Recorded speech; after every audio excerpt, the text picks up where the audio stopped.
Bannange n'omwezi guneno gwakatandika naye neera tutandikidde mu bizibu byereere. Neera waliwo omukozi wa NTV ebifaananyi bye eby'obwereere batandise okubeera ng'abantu babisharinga ku social media platforms ez'enjawulo. Advantage eriwo okwono bambi ye teyeewakanye mbu ebyo ebifaananyi si byange wabula n'omuntu abireleasinze amumanyi. Waneno ku SMX Media nkwaniriza nyamanyi eddoboozi bamutemu SMX waneno tubeera ne updates buli lunaku buli saa story wejja tugikolera naye ng'ekisinga okubeera ekikulu nti story zaffe zibeera nyimpimpi ate nga zisooka zikonvatinga data waleme kubeera ng'agenda mungi. Ngenda kusaba mbi subscribing oba tusubscribing nga tojja sobola kubeera ng'omissing updates naddala okuviira ddala mu entertainment industry wano eya Uganda ne updates nga zino zijja beera tezisobola kuyitako.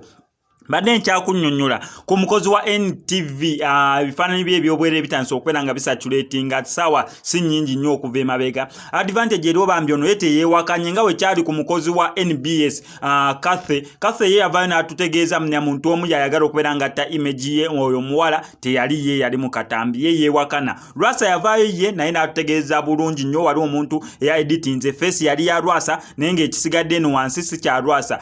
John Black yavaayo neyeewakana n'omuntu yali afaanana John Black gwe twabalagako naye n'avaayo ne yeebawakana.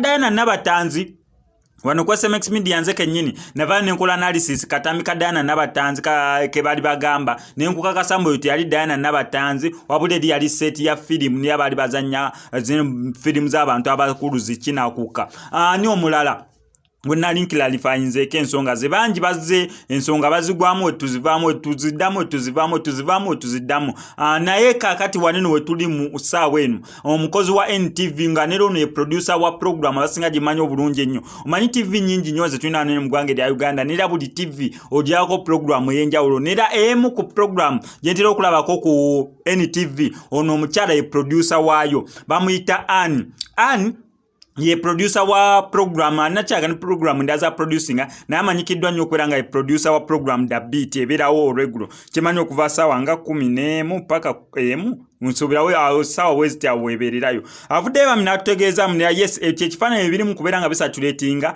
bibye. Ekyokubiri n'agamba bambi ono ye mu bukwatibwako ennaku naye amuwoleeza tiyakyekubya mu bwagazi oba muneyanga naye ategedde mbu bali mu kubeera nga bali mu kimukuba ekifaananyi naye kisinza okubeera nga kinyiizaako taata w'omwana we omusajja releasinze ebifaananyi bineeno taata wa mwana we gwe balina mutabani waabwe. Just imagine taata wa mutabani we beerinamu n'omwana naye taata w'omwana ya releasinze ebifaananyi bya maama kati omwana n'akula atya ng'awulira bwebifaananyi bya maama eby'obwereere taata yabireleasinga.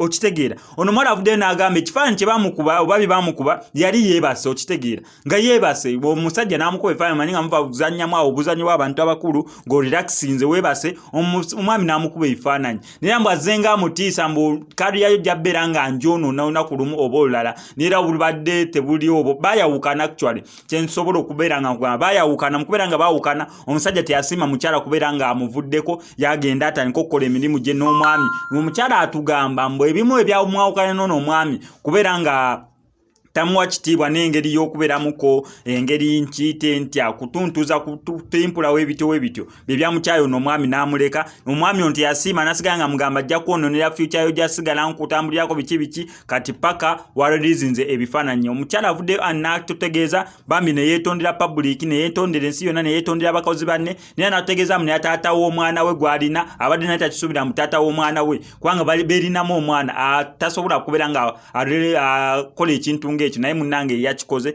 Katukusabire ani omutima gugume ate bineeno tebikulya nnyo kineeno kizzeewo kiseera buseera kigenda mmala kigende. Katusabe busabe Mukama Katonda asobole okugumya omutima osobole okuddawo bulungi ate ne bakama bo basobole okubeera nga bakitegeera baleme kubeera nga bakukatinga out oba bakugobe okuva ku mulimu kubanga embeera gy'oyitamu bangi bagiyiseemu naye ate ekirungi ekiriwo basobodde okubeera nga bagivuunuka. Enjawulo egiri ku ggwe babikuba tomanyi. Ekyokulala taata w'omwana wo n'abeera nga ya bannange obeera oyagadde updates zange zenkoze wanene tubeera ne updates buli lunaku subscribing ku SMX Media tojja kubeera nga missing updates naddala nga zino. SMX I sign out.